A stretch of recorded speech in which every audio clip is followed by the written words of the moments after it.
Jerry and Renee Doan. Welcome to Blackleg Ranch.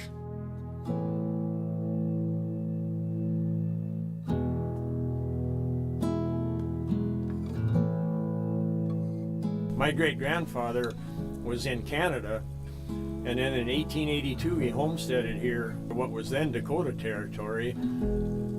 I'm the fourth generation on this ranch, and my goal has always been to turn this place over to the next generation in better shape than when I got it. Well, Blackleg Ranch is a multifaceted ranching operation. We're a cow-calf operation, we run our own cow herd. Also a farming operation. I've been no-till for 15 to 18 years, something like that.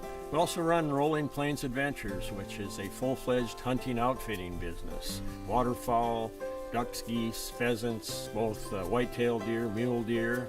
And then we also run an agritourism operation.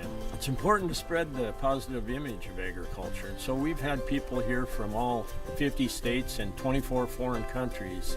I love the fact that you're your own boss. I love the solitude. I love the animals. I grew up on a small farm about 10 miles from here, and I love being in control of the land, what we plant on there, what we don't plant on there, just the freedom. Well, land stewardship and improving the ecosystem and improving our natural resources is very important to me. After I went through Alan Savory's holistic management, it started slowly to ferment in my mind, but I really kind of grasped the concepts that why do we fight Mother Nature as much as we do?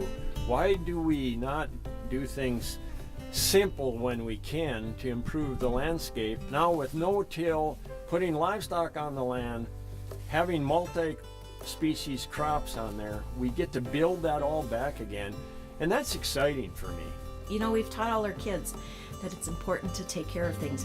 God's not making any more land, so what we have we need to take care of. So it's very important to plant our cover crops and to rotational graze, things like that, that make it better. The whole concept of the cover crops, and we have a three-tiered goal, and number one was to get rid of the winter feed costs, because those are what kill cattle production in the northern plains, is winter feed costs. Number two was, could we bring organic matter depleted soils back by using cover crops? And then the third goal is propagate the wildlife. And I'm happy to report on all three of those goals that are still goals that we have entrenched on a piece of paper that we go by. We've been able to fulfill each one of those goals. We've tried different things on the place here, and what we have now with the rotational grazing seems to be our best outlet. It really rejuvenates the land. You know, it's kind of like when the buffalo were here. They would graze and then didn't come back for a year or so and let it grow up and things. And that's kind of the practice we are doing. And that's what we're mimicking with intensive grazing. It's short duration and then long rest periods. I don't have as big an issue with some of these invasive species that I used to, because we're able to take their selectivity away as you're constantly moving cattle, and it improves that landscape immensely. We don't do any tillage anymore, not whatsoever, and that's been huge, you know, particularly on these marginal soils. But we just don't have any of those wind erosion problems because we're keeping something growing on there all the time. You know, it's one of the principles of soil health. Well, one of the biggest risks I took was changing our calving date. And I've got to tell you, it was the number one best economic decision I ever made. We calve in May and June. We calve with Mother Nature out in the hills. I've done this for 15 years now. It's been positive every year. Agritourism is a big, big part.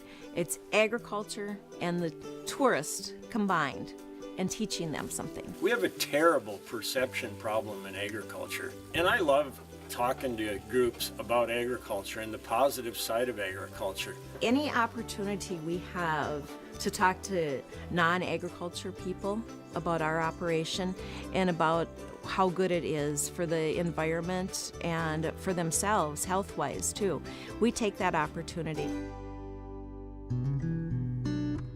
My goals for the ranch is to pass it on in the family, to have it stay in another 10 generations. My whole goal is again, to turn this place over in better shape than when I got it.